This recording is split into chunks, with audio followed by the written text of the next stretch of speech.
Suspense.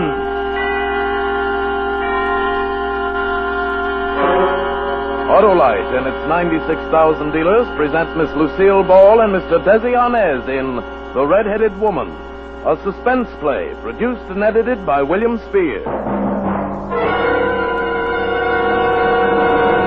Well, Hap, are you over your cold? Oh, no, Harlow. I still feel run down. Hey, watch your words. We're on for Autolite Stay Full batteries, remember? And Autolite has done everything to keep these brawny bundles of endless energy from running down. Why, Autolite Stay Full batteries have extra water reserve above the plates to foil failure from lack of liquid. Need water only 3 times a year in normal car use. They've even got fiberglass retaining mats at every positive plate for longer battery life. Why, in recent tests based on SAE life cycle standards, Autolite Stay Full batteries gave 70% longer average life than batteries without Stay Full features. So, friends, see your Autolite battery dealer and get an Autolite Stay Full battery for your car. You're always right with Autolite. And now, with The Red-Headed Woman, and with the performance of Desi Arnaz and Lucille Ball, Autolite hopes once again to keep you in suspense.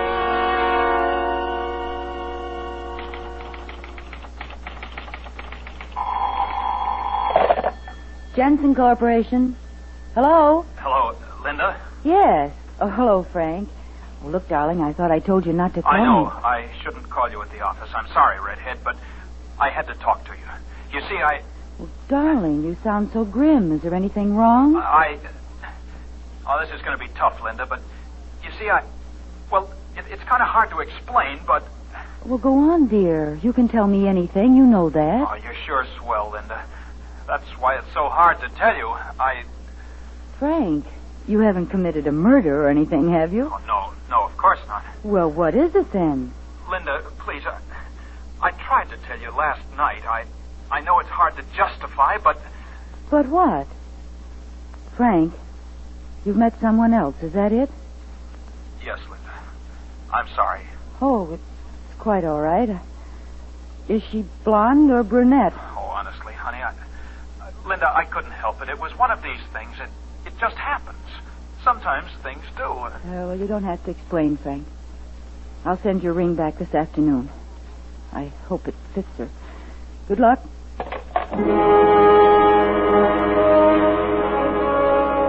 Tears came, and then I tried to laugh it off. And then I felt myself getting good and mad. What a fool I'd been. For 2 years, my every thought, my every move had been patterned toward Frank's wishes and welfare. Other girls, the selfish type, were holding their men. It was... Well, I'd made up my mind that the future would be different. From that minute on, I'd think of myself first, last, and always. Suddenly, I wanted to get away, do things, have beautiful clothes, money, especially money. I suppose it's the kind of independence any woman wants to grab for in a moment like that, when she's found out you can't depend on a man. Good morning, Linda. Oh, good morning, Mr. Jensen. Yeah. Feeling all right? Of course. Why shouldn't I? Well, I don't know. You just seemed a little despondent. No, I'm fine. Good. Oh, will you put this away for me? What? Payroll money? Well, it's only the 5th, isn't it? I'm going to Florida for a couple of weeks, Linda. Oh. I drew the payroll money today because I'm leaving tomorrow. Oh, that sounds wonderful. Yes, doesn't it? I've been thinking about it for years. Say, why don't you take a few days off while I'm gone, Linda? What? Oh. Why don't you, Linda? It's a good idea. Certainly I won't be needing you. Well, I could come in on the 14th and handle the payroll. Oh, you needn't bother. I can get Walters. Well, he's pretty busy, Mr. Jensen. I'll come back and handle it. I'll just be in the country somewhere close by. Thank you, Mr. Jensen. Looking back, I suppose I thought of stealing the payroll right then. I must have, for a few minutes after Mr. Jensen left. I visualized how easy it would be. Only he and I had the combination to the safe. He'd be far away in Florida for 2 whole weeks. I could leave the next day. I could have at least 10 days before anyone could find out anything was wrong. I thought about Frank and that brush-off he'd given me. How easily I might forget him in new surroundings. Well, when I closed the office that evening, I took the envelope with $21,000 in bills and stuffed it into my handbag. Then, I don't know why, I took the gun Mr. Jensen always kept in the safe.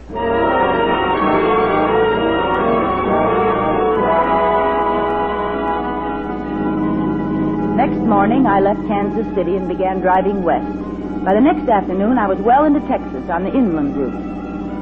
I knew vaguely that I had to get across the border, but the actual fact that I was a criminal hadn't quite percolated yet. A few miles out of Big Spring, the weather changed, and dark gray clouds replaced the blue skies. Then I came to a roadblock, and I had to detour. It was a winding, makeshift road of dirt that stretched on and on for miles. I hated going so slow, but there wasn't anything I could do about it, so I switched on the radio and tried to feel comfortable and forget what I had done.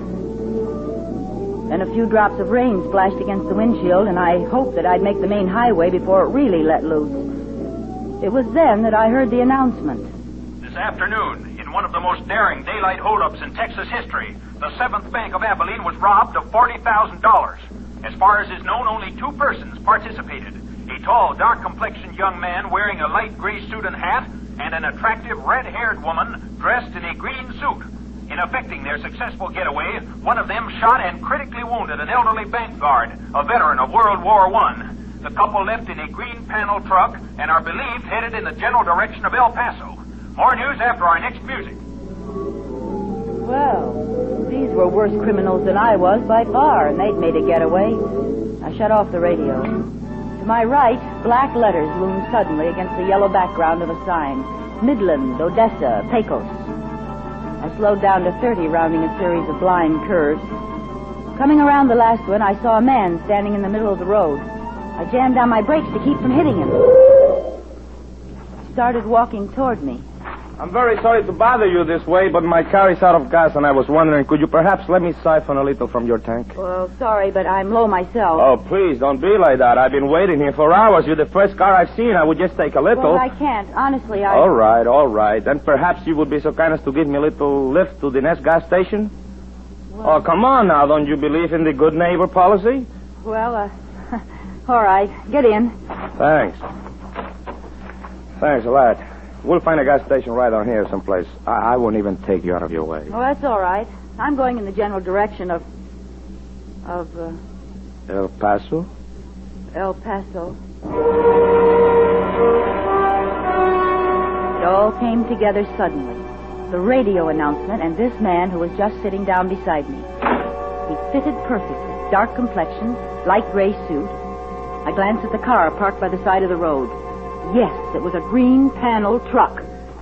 Well, senorita? Look, I'm terribly sorry, but I don't think I can take you after all. You see, Oh, now, please. I have been marooned here for 2 hours. It's very important that I get to Pecos in the next 2 hours. Oh, and where are you going after that? Me? I'm going to travel all over. After Pecos, I'm going to beat it down to Juarez. That's across the border. From there, we're going... Yeah, that's what I thought. Look, I would like to pay you for helping me. He drew a sheaf with new bills from his pocket and dropped a fresh 20 into my lap. I opened my handbag and my fingers closed around Mr. Jensen's gun. He looked down at it. Hey, what? I said I've changed my mind. Okay. That's the way you feel. I don't argue with a girl who's got a gun. I didn't even wait for him to close the door. I let out the clutch, stepped on the gas, and got away fast. When I finally reached the highway, I speeded up still more. I'd had a bad scare. I wanted to talk to someone about anything and forget that man. Maybe that was why I was so relieved when I came to the little town of Pecos and saw the carnival a short distance ahead, and why I stopped to look at it. Even from the car, the bright lights and the people and the carousel, gaily painted horses going round and round made me feel less lonely. I wanted to get out and mingle with the people and drink some pink lemonade and buy a red candied apple. Go in one of the midway tents and see Tortoro, the sword swallower, and Lopez, the ventriloquist. But instead, I ate a hot dog in the car and bought a silver ashtray from a little Indian girl. And a sudden burst of thunder reminded me of the approaching storm. I started the car and left the carnival behind me. Soon afterwards, it began to rain. Then a cloudburst hit.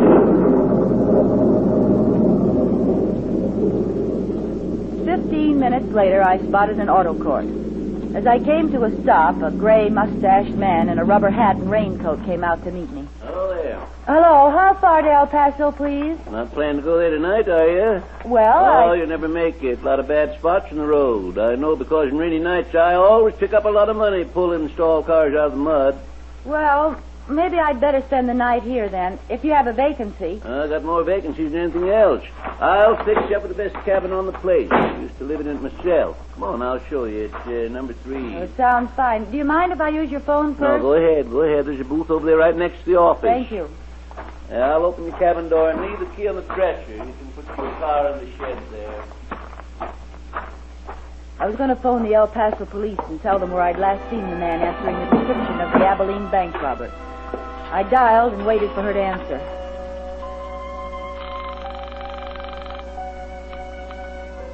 Operator? And then I remembered something. There should have been a woman, too.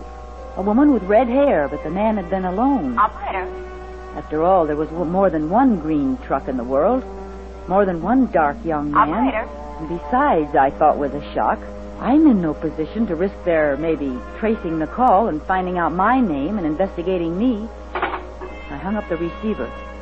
I went out and wheedled a cup of coffee and a donut out of my host. And then I went up to my cabin and went to bed.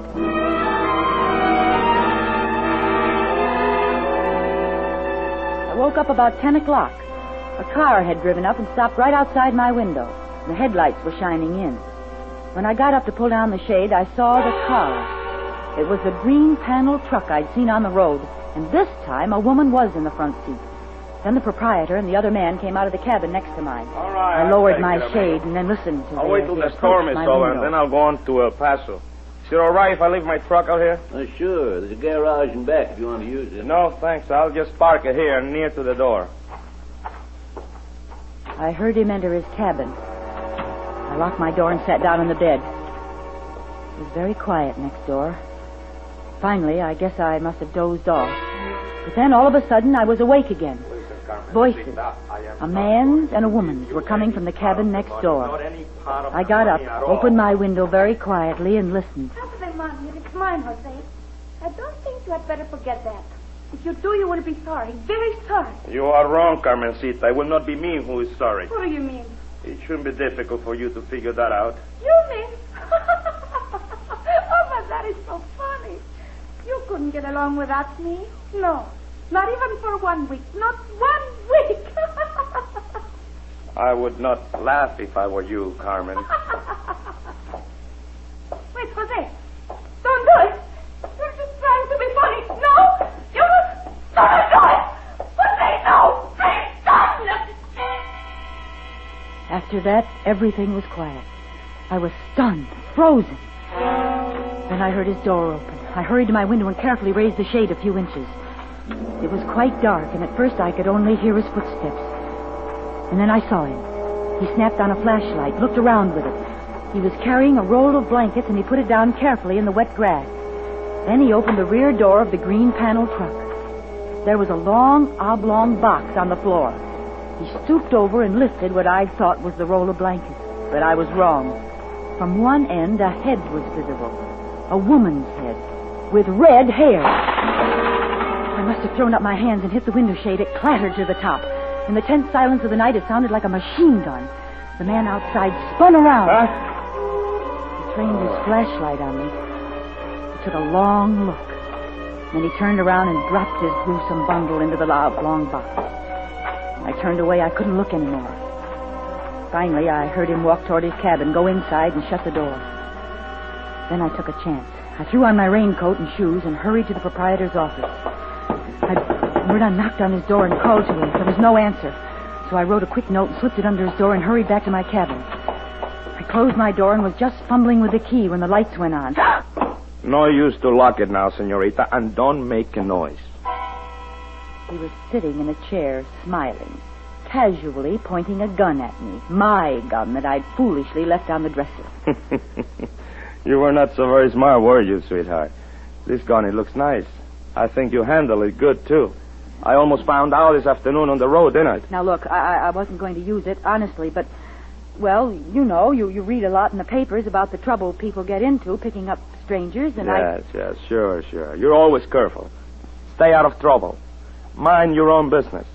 That is very good to remember, Well, senorita. That's all I was doing. What do you want with me? It's just too bad you looked out on me just now. I wouldn't have known you were here. I didn't mean to spy on you. I was awake, and when I heard a noise outside, I looked out, that's all. That was natural, wasn't it? Maybe, but it didn't turn out so good for you, did it? Come on now, we're getting out of here, and you are coming with me. But where are we going? Just places, senorita, just places. Come on now. But what do you want with me? You don't want me. Don't want you? Why, I'm crazy for you. I've been looking for you. I've been looking for somebody just like you.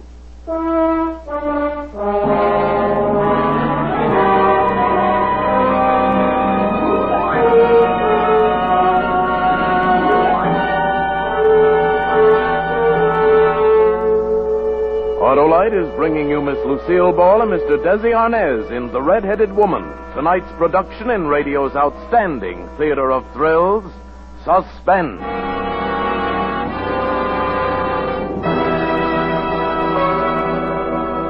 Feeling better, Hap? No, Harlow, I think I'll take the vacation my doctor advised. Decided where you'll go? Not yet. Well, how about the Atlantic Ocean, or the Great Lakes, or the Mississippi River? Say, that's a lot of water. Right. It'll remind you of Autolite Stay Full batteries, that they have longer and larger liquid reserve above the plates as compared to ordinary batteries. Need water only 3 times a year in normal car use. Or, hey, better still, Hap, visit the zoo. See the camels. Tell them Wilcox sent you. What?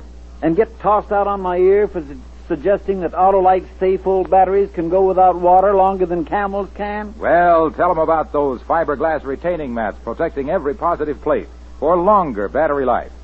Tell them that in recent tests based on SAE life cycle standards, Autolite Stay Full batteries gave 70% longer average life than batteries without Stay Full features. Well, wherever you go, Hap, take along an Autolite Stay Full battery. You're always right with Autolite. And now, Autolite brings back to our Hollywood soundstage our stars Desi Arnaz and Lucille Ball in The Red-Headed Woman, a tale well calculated to keep you in suspense. It was quite a moment. Jose motioned with a gun for me to pick up my suitcase. And right then the door opened and the proprietor came in. I got your note, miss. Well, what's all this? What's the gun for, mister? Oh, it belongs to the lady. She was just showing it to me. Oh, yeah? Well, yes. Yes, that's right. I'll take it back now. This man bothering you, miss? Is that why you left the note? No, I remembered my position again. I thought of the $21,000 in my handbag. I wanted this murderer locked up, but I didn't want to risk too much investigation. I wasn't bothering her. No, I just thought I heard someone at the window. And when I couldn't find you, I went next door, and this gentleman was kind enough to... Yeah, I guess I owe you an apology, mister. But then when I saw you with a gun... It's okay. Forget it. Forget it, amigo. Sure. Well, good night. All right, you stand over there. Well, I guess you must be crazy for me, eh? To lie for me like you did? No, I'm just fond of myself. Things have kind of changed, haven't they, Jose? Oh, you know my name, too. I know all about you. Really? Yes, I guess things have changed. All right, now. That was a good idea you had before about leaving here. Come on, pick up my suitcase. Yes, ma'am. Where are we going? Like you said, places, Jose. Just places. Now walk quietly. My car's right outside. Anything you say, senorita.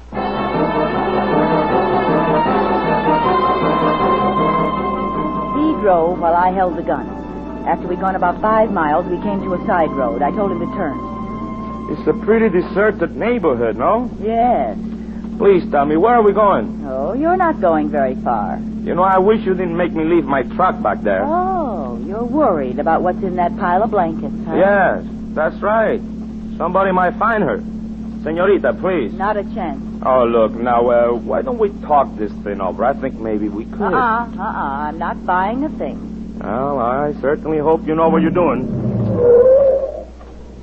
Uh-oh.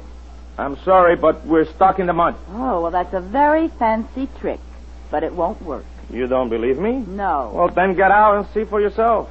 And have you drive off and leave me? Oh, no, thanks. Come on, start the car. But I'm telling you the truth. We're stuck in this ditch. You better start the car, mister. Okay. Anything you say.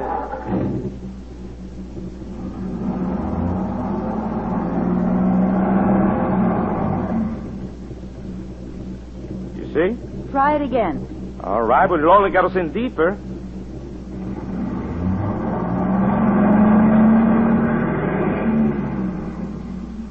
Well, what do we do next?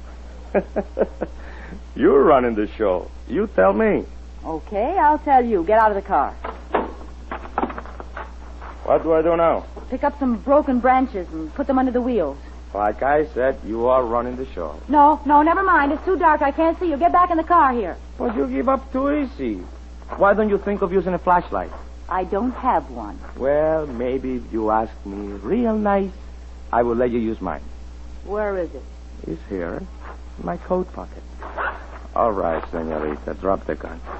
Quickly. It was over in a second. Before I knew it, he'd reached in his pocket and jumped behind me. I'd forgotten the most important thing of all. I hadn't searched it. I could feel the gun against my back.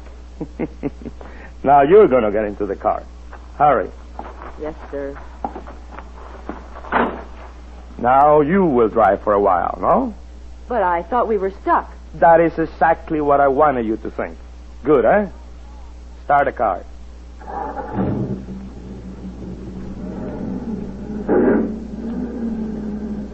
You know, senorita, you should have searched me before we started. Yes, I've already figured that out. Yeah. But this whole thing is kind of new to me. Oh, come on. Let's quit the kidding.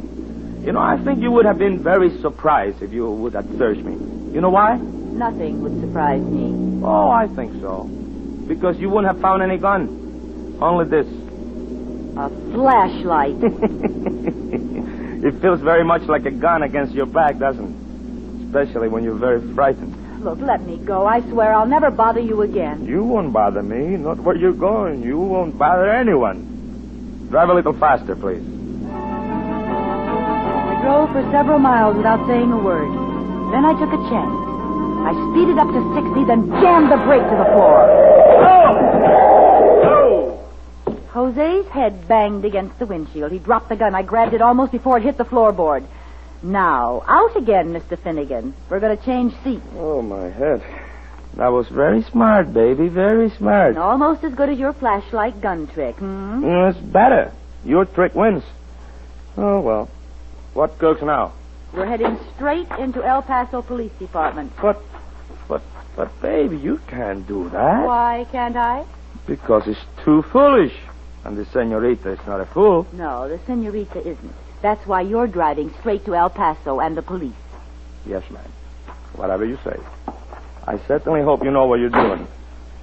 Yeah, the senorita has learned a lot in the last few hours. Drive carefully. He shrugged his shoulders and settled back behind the wheel. I decided I'd been needlessly concerned about the police. After all, no one knew I had the $21,000 in my handbag. No one even knew it was missing.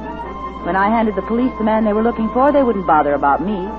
They would accept my statement that I was just a secretary on my way to Mexico for a vacation. As we entered the outskirts of El Paso, I switched on the radio and settled back to enjoy it. And now our Texas roundup of the latest Texas news. Texans who expect quick and speedy action when it comes to lawbreakers in our state won't be disappointed when they hear the outcome of the bank holdup and killing of a guard in Abilene 2 days ago. What? What's that? Be quiet, Two culprits, listen. Manuel Milani, a non-Texan, and Betty Murphy, a red-haired Californian, were apprehended today in Big Spring, only 61 hours after their spectacular holdup of the 7th Bank of Abilene. Both freely confessed to the crime. The bravery of our Texas... Hey, wait a minute. You wait a minute. Stop the car. Now, I don't believe it. Neither do I. You don't? All right, then. Who was it you killed? Me? I didn't kill anybody. Oh, stop it. It was your accomplice. I heard the argument, and then you killed her, and then you... Oh, you're crazy. What do you mean I'm crazy? Right this minute, there's a red-haired woman dead in the back of your truck. What the... Oh. Oh, boy, that's a good one. You know, you're right. You did hear an argument, and you did see me put a red-haired woman in the trunk. She was dead. Yes, that's right. She has been dead all her life. She's... The argument, as you say you heard, went something like this. Half of the money? It is mine, Jose. I don't think you had better forget that. If you do, you will be sorry, very sorry. You are wrong, Carmencita. I will not be me that is sorry. You couldn't get by without me. No, not even for 1 week. Not 1 week. For heaven's sake. A ventriloquist. What do you mean, a ventriloquist? I am the best. Jose Lopez, the great. Oh, what a relief. Your relief? What about me? I thought the whole time, here I am traveling with a criminal. Me? How could you think that I was a... Why not? You got the red hair, you're wearing the green suit, just like the description. Hey, listen, there's only one other thing that is confusing me. What's that? How come you carry such a big bankroll? All these thousands of dollars in your purse. Well, Yes? Well, you... Oh, what's the use? I might as well tell you the whole story.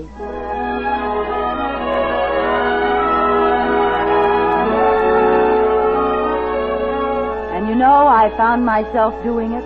And Jose explained to me how silly I'd been to ever try such a thing. And then it struck us that it was still only the 13th of the month.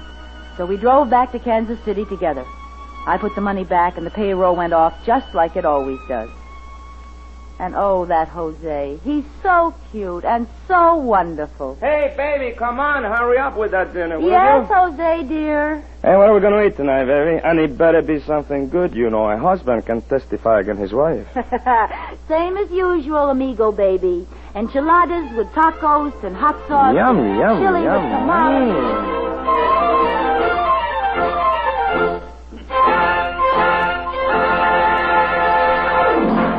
Suspense, presented by Autolite. Tonight's stars, Lucille Ball and Desi Arnaz.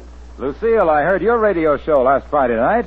Like it? Sure, swell show. Mind if I get in? Of course not, Desi. I warn you, Desi. Harlow will try to sell you an Autolite Stay Full battery. Oh, me, I'm sold already.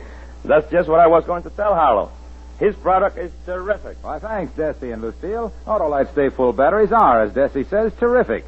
They need water only 3 times a year in normal car use. Yes, sir, their extra liquid load above the plates as compared to ordinary batteries helps lick a leading cause of battery failure. Autolite Stay Full batteries are just one of more than 400 products Autolite makes for cars, trucks, planes, and boats in 28 plants coast to coast. These include complete electrical systems used as original equipment on many makes of America's finest cars and trucks. Batteries, spark plugs, coils, distributors, starting motors, bullseye sealed beam headlight units. All engineered to fit together perfectly, work together perfectly, because they're a perfect team. So, folks, don't accept electrical parts supposed to be as good. Ask for and insist on Autolite, original factory parts at your neighborhood service station, car dealer, garage, or repair shop. Remember, you're always right with Autolite.